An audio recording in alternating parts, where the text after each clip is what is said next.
Você é uma pessoa frustrada? Você já esteve frustrada? Você está frustrada hoje? Então este vídeo é para você.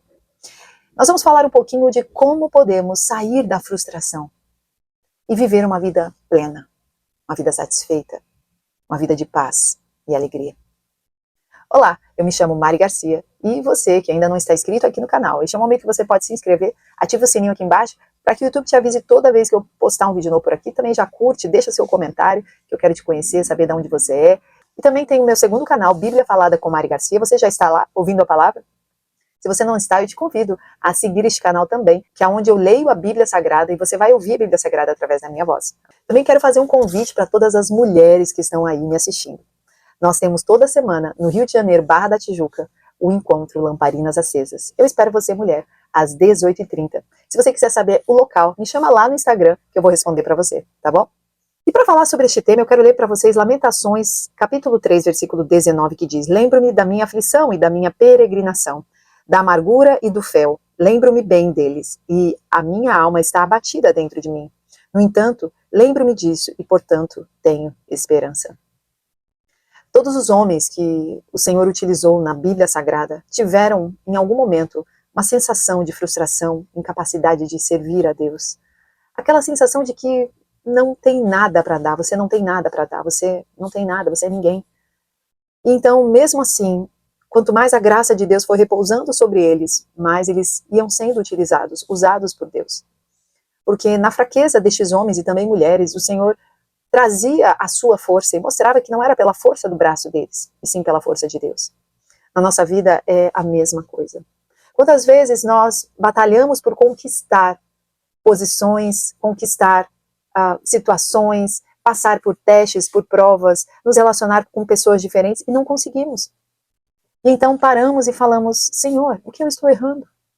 Para onde eu devo ir? Qual é o problema? O que está acontecendo comigo? Eu mesmo já passei por isso. Mais de uma vez, confesso. E dessas ocasiões eu busquei muito ao Senhor. Já chorei. Talvez aí você hoje esteja neste momento chorando aos pés do Senhor, de joelhos, clamando ao Senhor e dizendo: Senhor, aonde eu posso agora tentar novamente? Ou o que eu faço para ouvir a tua voz? Ou o que eu faço para saber a direção que eu devo seguir? Essa é uma das maiores aflições que a gente carrega no coração. Então, antes de Deus nos usar, algo que eu tenho percebido ao longo da minha vida, antes de Deus colocar sobre nós uma responsabilidade, Ele vai mostrar a nossa fragilidade, Ele vai expor o máximo possível as nossas limitações, fraquezas, nossas falhas, pecados. E quando nós estamos mais vulneráveis, é quando nós deixamos o Senhor entrar no nosso coração, nos limpar, nos purificar. Eu lembro-me de quando eu estava em processo de conversão, eu tinha lá para os meus 20 e poucos anos, e eu me converti nessa faixa etária. Eu não sou de berço evangélico. E eu tinha uma vida bem profunda no mundo, né? Tinha amigos do mundo, tinha uma vida de sair à noite no mundo, de me envolver, enfim, com amizades do mundo. E então, eu lembro-me de ir à frente no altar para os apelos que eram declarados pelos pastores na época. E eu lembro de ajoelhar e falar para o Senhor: Senhor, eu não posso ser hipócrita. Eu não vou conseguir. Eu vou sair dessa igreja e eu vou fazer tudo igual. E então, aquilo se repetia várias vezes. Eu perdi as contas de quantas vezes eu fui pedir perdão no altar, pedir para o Senhor me ajudar, me arrepender. Eu não sei você aí, mas se você também aconteceu isso, escreve aí que eu quero saber se só sou eu esse tipo de pessoa. Eu chorava. Até que um dia, as coisas começaram a mudar. E de crente Raimunda, que é aquela que tem um pé na igreja, outro no mundo, eu comecei a ficar constrangida pelo Espírito Santo. E as coisas começaram a devagarinho serem moldadas e curadas no meu coração. Mas até que isso acontecesse, eu fiquei frustrada muitas vezes. Porque quando nós somos feridas, quando nós estamos ainda em processo de limpeza, de purificação, de cura, facilmente nós iremos para o caminho da frustração. Isso porque a nossa carne fala muito alto quanto às decisões, quanto às motivações, quanto às escolhas. E quando a nossa carne fala mais alto para as escolhas, nós vamos para caminhos que o Senhor não tem para nós. Então nós quebramos a cabeça e ficamos frustrados. E aí a gente volta de novo para o caminho antigo, a gente volta de novo para a estaca zero. É como se a gente fosse, frustrasse e voltasse. E às vezes, meio a essas frustrações, nós temos a tendência de parar e não desejarmos mais ir à frente. Mas não é isso que o Senhor deseja para você hoje. O Senhor deseja que em meio a essa frustração, em meio a essa desilusão de coisas que você já tentou várias vezes e não conseguiu, o Senhor deseja que você se coloque diante dele, para ouvir dele e saber dele qual a direção você deve seguir. Amém? Quando nós lemos Romanos 12:1, diz: portanto, irmãos, suplico-lhes que entreguem seu corpo a Deus por causa de tudo que ele fez por vocês. Que seja um sacrifício vivo e santo do tipo que Deus considera agradável. Essa é a verdadeira forma de adorá-lo. Não imitem o comportamento e os costumes deste mundo, mas deixem que Deus os transforme por meio de uma mudança em seu modo de pensar, a fim de que experimentem a boa, agradável e perfeita vontade de Deus para vocês. Então aqui Paulo está dizendo a Romanos para que nós deixemos Deus transformar a mudança do nosso pensamento, a forma como a gente enxerga a vida e a forma como a gente enxerga a nossa vida e aquilo que é bom para nós. Acredite, a maioria das coisas que você pensa que são boas para você, o Senhor já está vendo lá na frente e ele já sabe que não são boas. Então muitas delas o Senhor não permite que aconteça para te prevenir, para te proteger. Amém? Então, aqueles a quem Deus quer usar passam anos e anos sendo preparados para isso. Isso aconteceu comigo também. Hoje eu sou pastora de uma igreja, mas quantos anos eu passei desejando outras coisas para mim, achando que não era o que Deus queria, mas era o que eu queria. Eu já tentei inúmeras coisas e não deu certo. E hoje, sem eu tentar muito, é como se quando chega o tempo certo para aquilo que Deus está te preparando, as coisas vão fluindo naturalmente, porque não é pela força do seu braço. E eu acredito que eu vou gravar outros vídeos, que eu vou contar outras experiências aqui para vocês, que ainda virão muitas. Mas o que fazer para não ficar frustrada com as coisas da sua vida? Em primeiro lugar, reconheça o amor de Deus por nós. Lá em Lamentações 3:22 diz: por causa do grande amor do Senhor, nós não somos consumidos, pois suas compaixões nunca falham, ou sua misericórdia nunca falha. Então, por causa desse amor de Deus, nós não seremos consumidos. A sua misericórdia não falha. Deus julgou Israel pelos seus pecados, mas de maneira nenhuma nunca os rejeitou. Sua compaixão fala da resposta para alguém que precisa desesperadamente de um socorro, no seu espírito, na sua alma e no seu corpo. Lá em Mateus 9:5 diz: Jesus ia passando por todas as cidades e povoados, ensinando nas sinagogas, pregando as boas novas do reino e curando todas as enfermidades e doenças. Ao ver as multidões, teve compaixão delas, porque estavam aflitas e desamparadas, como ovelhas sem pastor. Então disse aos seus discípulos: a seara é grande, mas os trabalhadores são poucos. Peçam, pois, ao Senhor da seara que envie trabalhadores para a sua seara. Perceba como o próprio Jesus tinha compaixão daqueles que estavam desamparados. Quem dirá de nós, que somos servas de Cristo Jesus? Você aí que já deu a sua vida por Cristo Jesus, o Senhor, ele olha para você e ele tem vontade de abraçar e cuidar se você estiver desamparada, se você estiver aí frustrada, se você estiver desiludida. Você só precisa entregar o seu caminho ao Senhor, confiar nele e ele vai fazer o resto.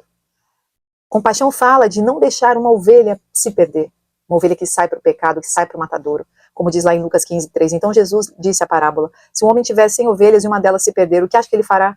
Não deixará as 99 no pasto e buscará a perdida até encontrá-la? Quando encontrar, ele carregará alegremente nos ombros e a levará para casa. Quando chegar, reunirá os amigos, vizinhos e dirá: alegrem-se comigo, pois encontrei minha ovelha perdida. Da mesma forma, há mais alegria no céu por causa do pecador perdido, que se arrepende, do que por 99 justos que não precisam se arrepender.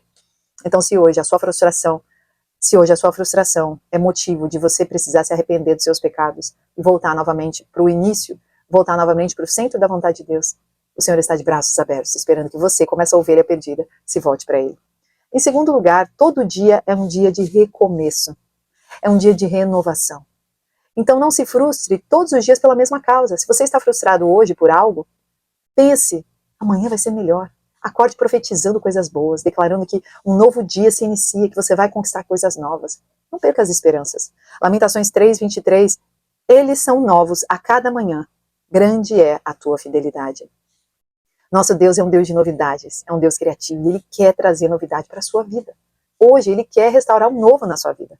Mateus 6:34, portanto não se preocupe com o amanhã, pois o amanhã trará suas próprias preocupações, basta a cada dia o seu próprio mal. 2 Coríntios 4:16, por isso não desanimamos, embora exteriormente estejamos a desgastar-nos, interiormente estamos sendo renovados dia após dia, pois os nossos sofrimentos leves e momentâneos estão produzindo para nós uma glória eterna que pesa mais do que todos eles. Isaías 4, versículo 2, naquele dia o renovo do Senhor será belo e glorioso. E o fruto da terra será o orgulho e a glória dos sobreviventes de Israel. Não perca a esperança. Creia que o nosso Deus é o Deus de novos começos. E Ele tem um novo começo para você hoje.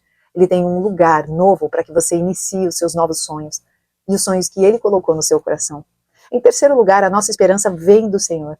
Então, busque ao Senhor enquanto espera o que você está aguardando. Lamentações 3:24, digo a mim mesmo, o Senhor é minha porção, portanto esperarei nele. Bom é o Senhor para aqueles que nele esperam, para aqueles que o buscam. É bom esperar tranquilamente pela salvação do Senhor. Também lemos lá no Salmo 62:5, minha alma espera silenciosamente, somente em Deus, pois dele vem a minha expectativa.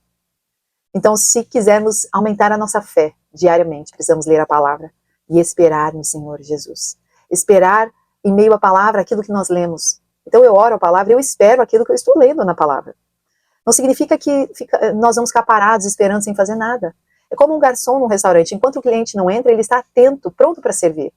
Da mesma forma, quando ansiamos pelo Senhor, não ficamos parados. Nós ansiamos e quando Ele vem, nós estamos prontos a servir. Quando vem a obra de Deus, quando vem a vontade de Deus, nós estamos prontos, em prontidão para servir. Você não desiste, você continua orando, lendo a palavra, oferecendo louvor, oferecendo gratidão pelas bênçãos de Deus. Mesmo que ainda não vejamos na nossa vida o que tanto ansiamos, mesmo que na nossa vida pareça tudo o contrário, eu continuo declarando com palavras de fé que o Senhor é Deus na minha vida. E à medida que a gente vai declarando, e vai esperando, e vai lendo a palavra, e vai orando, e vai louvando, a nossa fé vai aumentando. E a expectativa de ver o agir de Deus em nossa vida vai aumentando. Isaías 40:27, por que você reclama, ó Jacó? Por que se queixa, ó Israel? O Senhor não se interessa pela minha situação. O meu Deus não considera a minha causa? Será que você não sabe, nunca ouviu falar? O Senhor é o Deus eterno, o Criador de toda a terra. Ele não se cansa nem fica exausto. A sua sabedoria é insondável. Ele fortalece o cansado e dá vigor ao que está sem forças. Até os jovens se cansam e ficam exaustos, e os moços certamente tropeçam. Mas aqueles que esperam no Senhor renovam suas forças. Voam alto como águias, correm e não ficam exaustos, andam e não se cansam. Então eu desejo para você, Isaías 40, que você profetize aí na sua casa. Toda frustração vai embora, toda desilusão vai embora. Posicione-se, porque para aquele que espera, o Senhor tem grandes coisas. Espere no Senhor e Ele fará grandes coisas na sua vida. Amém? Deus abençoe e até o próximo vídeo.